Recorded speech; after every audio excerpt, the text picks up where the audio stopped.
People have argued about this question in silence for years. How long should sex last? Some feel insecure because it ends too quickly. Others feel pressure because they think it must go on forever. Many carry shame, comparison, or anxiety into the bedroom without ever saying a word. The truth is, most of what people believe about sex duration comes from the wrong places. Movies exaggerate it. Social media turns it into a competition. Stories get told without honesty. And slowly, a simple act of connection becomes a performance measured by time instead of meaning. Real intimacy was never designed to be a marathon. And it was never meant to feel like a test. Research from therapists and sexual health experts shows that for most couples, satisfying penetrative sex often lasts somewhere between 5 and 15 minutes.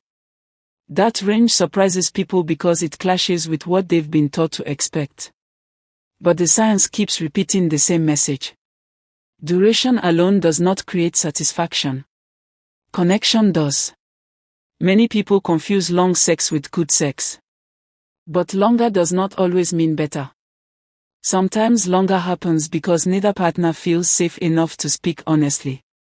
Sometimes it happens because one person feels pressure to prove something. Sometimes it happens because no one knows how to end it naturally without guilt. On the other side, very short encounters can also feel empty when there is no emotional presence. When everything feels rushed, mechanical, or disconnected, even a few minutes can feel unsatisfying.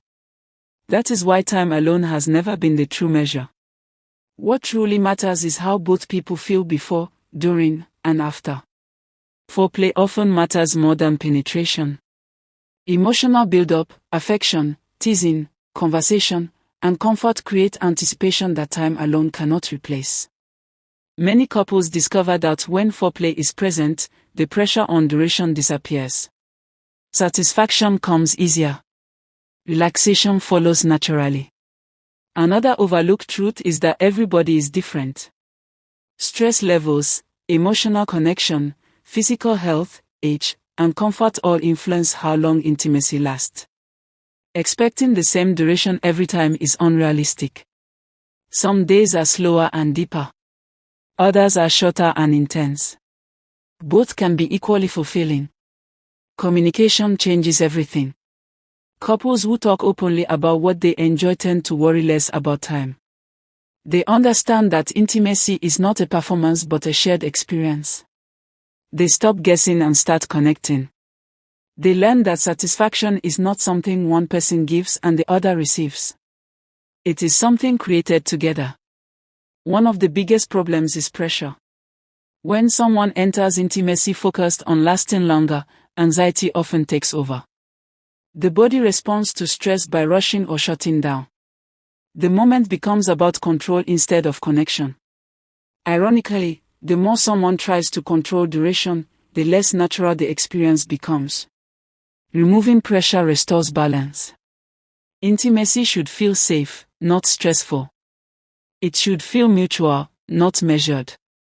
When both partners feel relaxed, duration often adjusts on its own.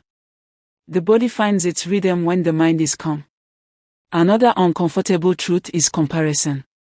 Many people silently compare themselves to past partners, friends' stories, or unrealistic portrayals. Comparison steals joy. It convinces people that something is wrong when nothing is. Every relationship has its own rhythm. Borrowing someone else's standard often creates insecurity where none existed. There is also the idea that lasting longer automatically means being more skilled or desirable. This belief harms both men and women. Skill in intimacy comes from attentiveness, not endurance. From listening, responding, and adapting. From being present instead of proving something. Some of the most fulfilling moments happen when partners feel emotionally close, even if the physical act itself is brief. Others happen during slow, extended moments where time seems irrelevant. Both are valid. Both are healthy. Sex is not meant to drain you. It is not meant to feel like work. And it is not meant to leave one person satisfied while the other feels invisible. When intimacy ends with warmth, closeness, and mutual contentment, the length was enough. When it ends with anxiety, silence, or self-doubt, something deeper needs attention. And that something is rarely the clock. Healthy intimacy is flexible.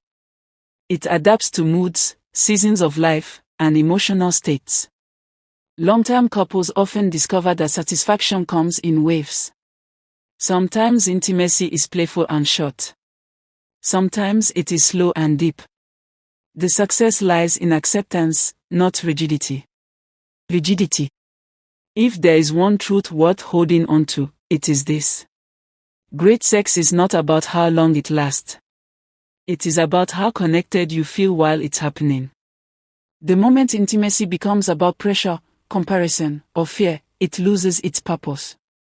But when it becomes about trust, presence, and mutual care, time stops being the question. So instead of asking how long sex should last, ask something better. Did we both feel seen? Did we both feel safe? Did we both feel satisfied? If the answer is yes, then it lasted exactly as long as it needed to.